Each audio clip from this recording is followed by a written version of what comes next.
பெரியார் திராவிட கருத்துக்களை குறித்து விமர்சனம் பண்றவங்க வந்து சத்யராஜ் வந்து பேசியிருக்காரு.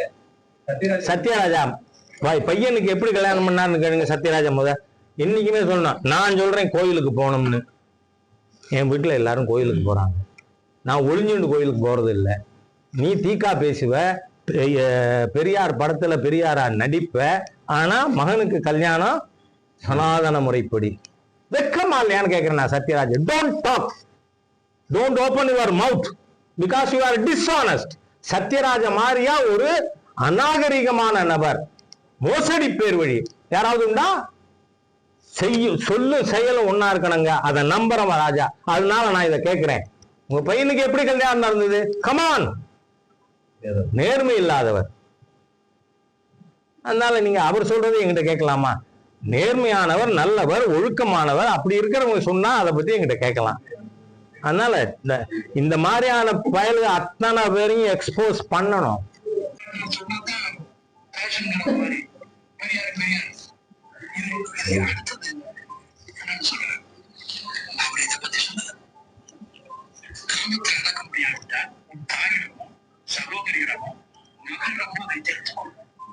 போதுமா?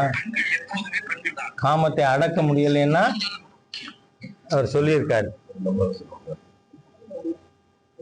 அதனால நான் என்ன சொல்றேன், நாளைக்கு கோர்ட்டிலேயே சீமான் அதை கொண்டு வந்து கொடுக்கறதுக்கு என்ன வேணாலும் உதவி செய்வோம். நான் தெளிவா சொல்றேன், நான் தமிழ் தேசியத்தை ஏற்காதவன். அதுல சீமான் அவர்களுக்கும் எனக்கும் கருத்து வேறுபாடு இருக்கு.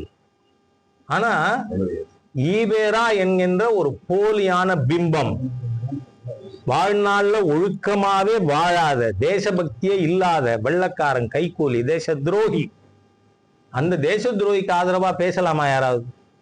தட் ஐ அப்போஸ். அதனாலதான் உண்மையை பேசி இருக்கின்ற